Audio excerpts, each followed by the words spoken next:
Hey guys, and welcome to the Working Money Channel. So not too much activity on the XRP chart this morning. Today is Sunday, April the 16th. And we haven't really seen too much over the weekend. I mean, even over April, we're now halfway through April. And, it looks like the excitement for XRP did commence at the end of March, which, got a lot of people very, very excited. This is XRP on the hourly. And we saw XRP rally a significant amount at the end of March, let's say mid-March to the end, so the last 2 weeks in March. But now the first 2 weeks in April has looked fairly flat. Nevertheless, guys, this is great. We're not making any lower lows. On the 1 hour time frame, you guys can see we're actually making higher lows. So that's also positive news. Higher lows on the medium time frame. And we're also making higher highs here, guys. So, after coming down from that most recent high on March the 29th, we did meet resistance here on April the 11th, but we did actually make a higher high. So hopefully now the next level we can get up to, we can meet this former high that we saw back in late March. So this is the next target, guys, and XRP looking very, very bullish. If I bring up Bitcoin here on the chart, Bitcoin's still hovering above that $30,000 mark. So that is positive to see. Yesterday when we were discussing Bitcoin, it was trading at 30,400, and today we're looking at 30,200. So not too much in terms of change with Bitcoin price either. The weekend has been fairly quiet. One of the big stories though, aside from the liquidity hub, if you guys didn't catch my video yesterday and you're interested in Ripple's liquidity hub and the reasons why they didn't list XRP right away, we talk about another bigger strategy, perhaps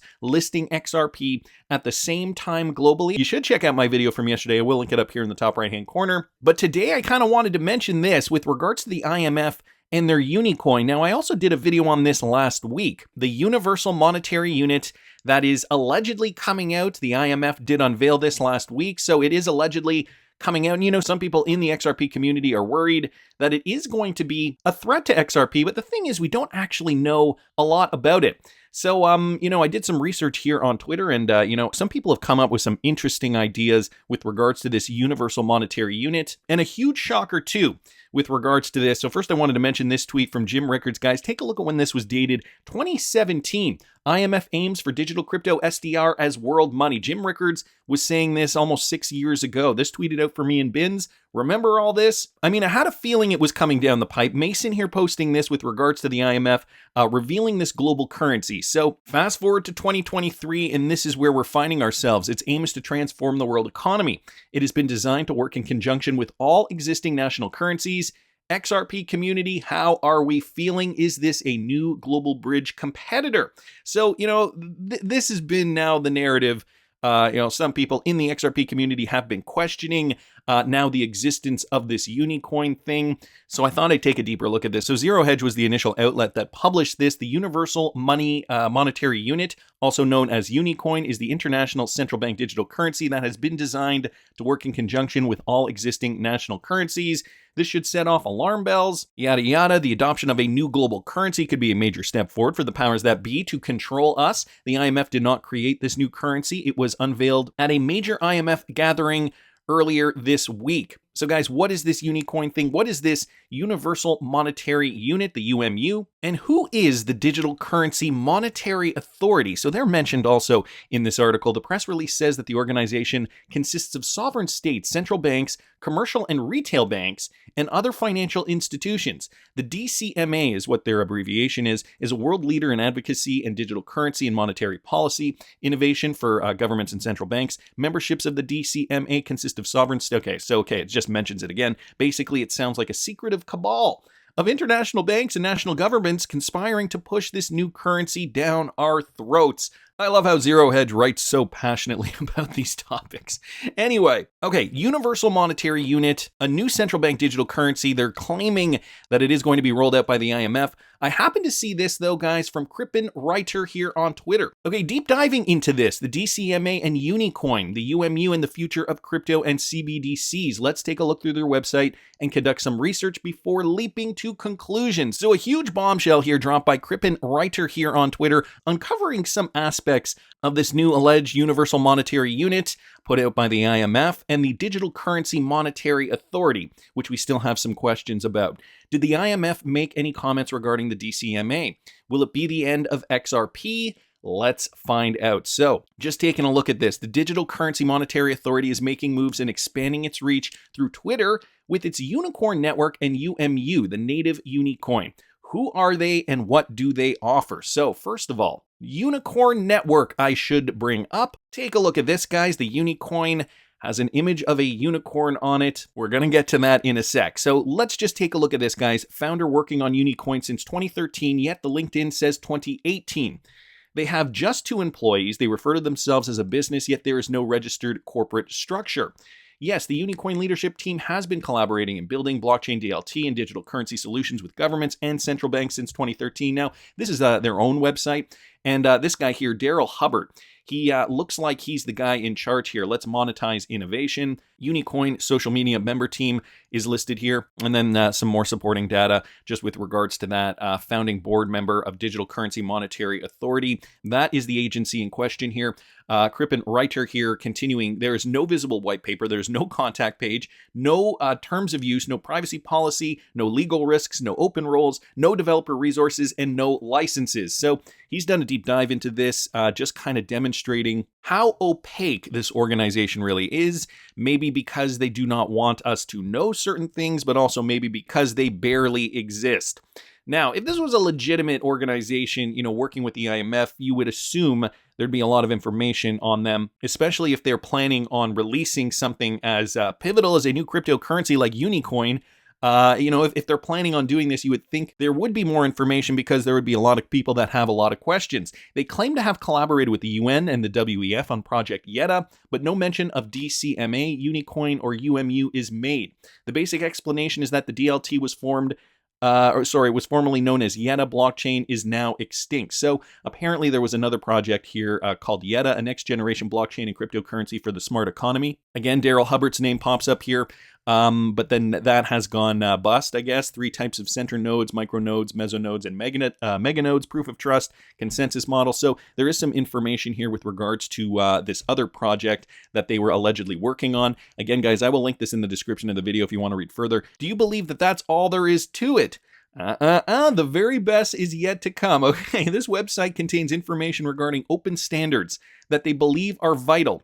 What you should expect. Okay, so ISO, IETF, W3C, and here's what they released, okay, with regards to these open standards, digital banking and digital mobile applications, part of that webpage.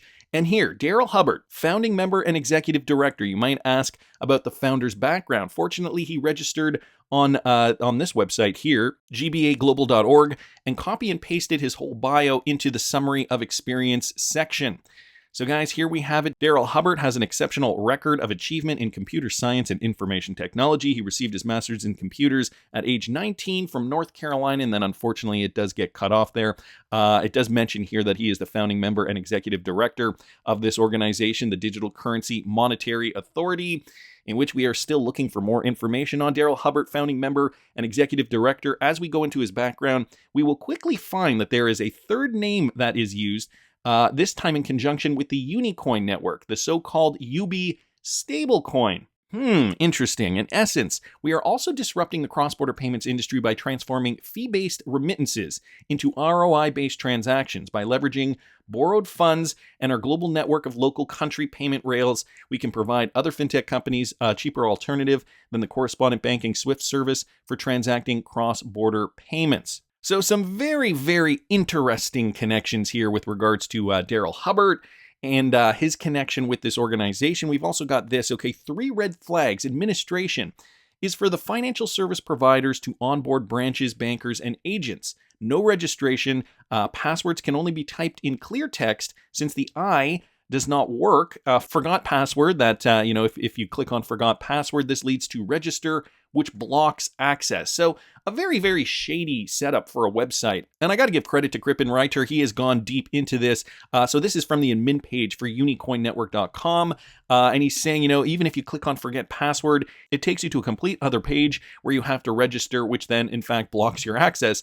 3 red flags, finance services. Okay, providers can connect and transact worldwide accounts to the jurisdiction. Log in with your public and private keys.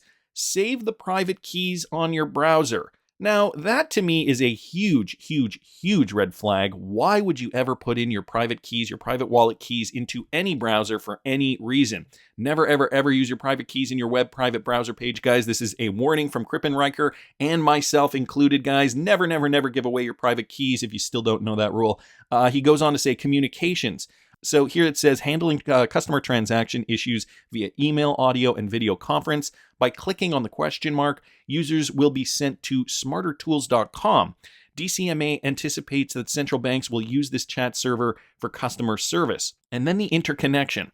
From what I've gathered, this is most likely how it evolved over time in Mr. Hubbard's world. First, there was the Yetta blockchain ICO, and that failed. They rebranded it as the Unicoin Network, or Unicoin Network, excuse me. UB stablecoin got no traction. Then they rebranded as UMU, or Universal Monetary Unit. And then they created the DCMA for market credibility. Now, here's the kicker, guys, despite the fact, and generally I like zero hedge. I've got some issues with it, but, by and large, I do like zero hedge for many, many reasons. They stated that the IMF is looking to roll out this new coin, the Unicoin, or the Universal Monetary Unit. But down here, Crippen Writer says, did the IMF make any comments regarding the DCMA? There are no official remarks from the IMF addressing their position on DCMA and its stablecoin, the UMU. So we cannot find any information on that. Crippen Writer also clarifies, will this be the end of XRP? Absolutely not. I've rarely come across something that is so dubious and appears to be a fraud, while yet still having some sort of relationship to the EU and the WEF. This is not financial advice. What are your thoughts? And so he did also post a poll down here. If you guys want to take the poll again, I will link this in the description of the video for you. So for those of you guys who were worried that this could be a threat to Ripple and XRP, I don't think so. We're just one click away from so much information that suggests that Ripple is going to be working with central banks. And the key to XRP is to provide liquidity, right? Secure blockchain innovation for a sustainable economy, manage the full CBDC life cycle. So XRP is definitely going to play a different role in central bank digital currencies, unlike this alleged UMU. And so people even responding here to Mason's thread, like Sir XRP down here says, these countries and banks are circling you right back to fiat, Visa, and MasterCard by saying they are using digital assets, still going to fee you, charge you, while banks make more profits. When was the last time you made a payment with crypto? And then Des down here even saying Unicoin is being promoted out of New York under the banner Transparent Business by Alex Konyakin, CEO. They've been trying to promote it for almost 2 to 3 years without any success. So noticing another connection with this guy, Alex Konyakin, CEO, Unicoin doesn't even come close to the work Ripple has done over the last 10 years with the XRP ledger, central bank partnerships, not to mention all the other partnerships that have been going on. And so, guys, need I remind you, from back in 2019, I believe, SNB, the BNS meeting, Brad Garlinghouse here sitting at the table with central bankers, Christine Lagarde of the ECB, at that time she was with the IMF, sitting here very close to the front row, and I believe this is Augustin Carstens. I do know that he was at this meeting as well. So, guys, this has been in the works for a long time. The FUD, I feel like the FUD is, it's slowly, it's weird in the XRP community. We get ebbs and flows of FUD every now and then. We do also get articles like this, unfortunately, and sometimes we do have to kind of dig deeper, look into what it really means. Although thankfully we are noticing that, even if this was going to be implemented tomorrow, that, it's really not going to be a threat to Ripple and XRP. So, what else is coming down the pipe right now? I'm going to glaze through this fairly quickly, guys. Anders here posting this. Okay, nice timing for Ripple to tweet out an article from June of 2022. And this article, which was over here, right down here, Ripple Instant Payment Technologies and Clear Regulation Can Streamline Financial Services Across Europe. Of course, this is on the heels of Europe's high hopes for EU's MiCA law. It is in the final vote, guys, and we are going to see some regulatory clarity, likely in Europe. EU member nations are already jostling to hold the crypto crown as the bloc becomes the first major global jurisdiction to regulate the sector. So, all eyes are on regulatory clarity in these prominent regions, in this case, the European Union. And of course, in contrast to that, we've got the United States still seemingly confused on what is happening with cryptocurrency regulation. This one from Michael Branch. Now, remember when Signature Bank was shut down? Okay, Barney Frank did come out and said this is not because Signature Bank was insolvent. it was for political reasons. Well, now he has expanded on that, and Michael Branch is laying it out here. He explained that the recent seizure of Signature Bank was done on purpose by the federal government to give other banks the message that they cannot and should not go anywhere near digital currency assets. Well, I think we had probably guessed that even before it had come out. Things that make you go, right? On top of that, we got this hypothesis from T-Hole Bet XRP. Now, this on the heels of the SEC's latest statement. SEC's Hester Peirce and Gary Gensler's plans to target DeFi undermines the First Amendment. U.S. Security and Exchange Commissioner Gary Gensler has made it clear that he's getting tough on crypto, and today the American regulator revealed he's not leaving out the industry's most complex space, DeFi. So guys, they're also looking at decentralized finance because they realize, this is too big of a fish to wrangle, and we need, many different options, many different ways that we can corral cryptocurrency in the United States. The announcement said that the body was revisiting the first rule proposed last year, but will contain language to target the digital asset world too. Make no mistake, many crypto trading platforms already come under the current definition of an exchange and have thus have an existing duty to comply with securities laws. This is what Gensler said on Friday. Investors in the crypto markets must receive the same time-tested protections that the securities laws provide in other markets. I mean, this comment is just laughable, I think, to, basically to everybody at this point in time. I don't even know why they're continuing to try to make it look like they're the good guys. John Deaton here also mentioning this, okay? A comment from Hester Peirce. Basically, he's agreeing on this. Every member of Congress should receive a copy of Commissioner Peirce's recent dissent. Her words are the words of a sitting commissioner, not a critic like me or a business entrepreneur like Coinbase. Very, very powerful, and he highlights it here. Today's commission tells entrepreneurs trying to do new things in our markets to come in and register. And this has been Gary Gensler's whole mantra this whole time, right? When entrepreneurs find that they cannot, the commission dismisses the possibility of making practical adjustments to our registration framework to help entrepreneurs register, and instead rewards their good faith with an enforcement action. Today's commission treats the notice and comment rulemaking process not as a conversation, but as a threat. So, I mean, I think that really does hit it home. And, John Deaton saying this is a very powerful statement. I mean, we've got the micro rules coming down the pipe in Europe. It is a shame, and it is a little curious that, the United States isn't doing this in conjunction with other large regions like Europe. And then we got this guy, seemingly unrelated, but former Treasurer of the United States, Rosie Rios, joins the board of directors of the Unicorn Hunters. Now, this was a program that she was on. It was kind of like, I guess, you could pitch it like Shark Tank on steroids, finding the next unicorn and investing in the company that is the next unicorn. And of course, we know about Rosie's connection to Ripple's board of directors. So, she has been very, very positive. When, going out talking about Ripple and XRP, the technology, right? The train has left the station. Well, I found this interesting. This is an article from last month, about 3 weeks ago. Unicorn hunters, you say? Well, things sometimes come full circle here. David Schwartz also commenting on unicorns. Now, this was back from October. You noticing a theme here, guys? Check this out, though. Buttercup XRP with the gold. Rosie Rios' Unicorn Hunter coin uses trademark Unicoin and has different categories than DMCA. Let their trademark go dead?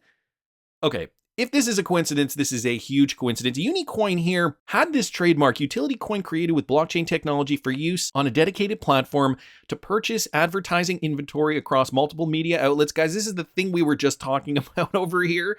And then Buttercup XRP with this gold. So dedicated platform, which token is tradable using blockchain technology on unaffiliated cryptocurrency exchanges. But check this out, okay? The applicant, Unicorns Inc.